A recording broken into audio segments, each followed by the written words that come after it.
पिंपळगाव बसवंत परिसरात दोन गटांमध्ये झालेल्या वादाचं रूपांतर हिंसक संघर्षात झालं असून परस्पर विरोधी तक्रारीवरून पिंपळगाव बसवंत पोलीस ठाण्यात दरोडा, खुनाचा प्रयत्न, आर्म्स ऍक्ट, अॅट्रॉसिटीसह विविध कलमांखाली गुन्हे दाखल करण्यात आले आहेत. या प्रकरणात दोन्ही बाजूच्या काही आरोपींना पोलिसांनी अटक केली असून इतरांचा शोध सुरू आहे.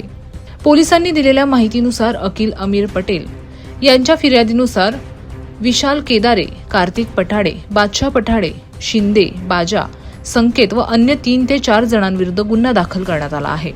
आरोपींनी फिर्यादीच्या दुकानासमोर उभ्या असलेल्या 15 ते 16 वाहनांची तोडफोड केली. तसेच साक्षीदारांना लोखंडी गज व काठ्यांनी मारहाण करून गल्ल्यातील 23,000 रुपये व सीसीटीव्हीचा DVR चोरून नेल्याचा आरोप तक्रारीत करण्यात आला आहे. या प्रकरणी दंगल, दरोडा, मारहाण व शिवीगाळ यासह विविध कलमांखाली गुन्हा नोंदवण्यात आला आहे.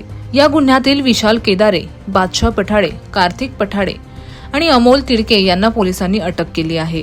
दरम्यान विशाल सुधाकर केदारे यांच्या फिर्यादीवरून अकिल अमीर पटेल, दानिश उर्फ मुज्जू सरफराज शेख, अल्तमश सरफराज शेख, जहीर पठाण, अरमान उर्फ कोहली पटेल, वसीम व अन्य 2 ते 3 जणांविरुद्ध दुसरा गुन्हा दाखल करण्यात आला आहे. फिर्यादीनुसार गावात अवैध दारू विक्रीला विरोध केल्याचा राग मनात धरून आरोपींनी कट रचला. 29 मे रोजी सुमारे 9:20 पार्थ बियर शॉपीजवळ फिर्यादी उभा असताना दानिश उर्फ मुज्जू शेख याने पिस्तूल रोखून जीवे मारण्याच्या उद्देशाने गोळीबार केला. सुदैवानं फिर्यादी बचावला. या प्रकरणी दंगल, अॅट्रॉसिटी, आर्म्स ऍक्ट, चिथावणी, शिवीगाळ आणि खुनाचा प्रयत्न अशा गंभीर कलमांखाली गुन्हा दाखल करण्यात आला आहे. या गुन्ह्यातील अकिल पटेल, जहीर पठाण आणि वसीम यांना पोलिसांनी ताब्यात घेतलं असून उर्वरित आरोपींचा शोध सुरू आहे. या परस्पर विरोधी गुन्ह्यांमुळे परिसरात तणावाचं वातावरण निर्माण झालं असून पुढील तपास पिंपळगाव बसवंत पोलीस करत आहेत.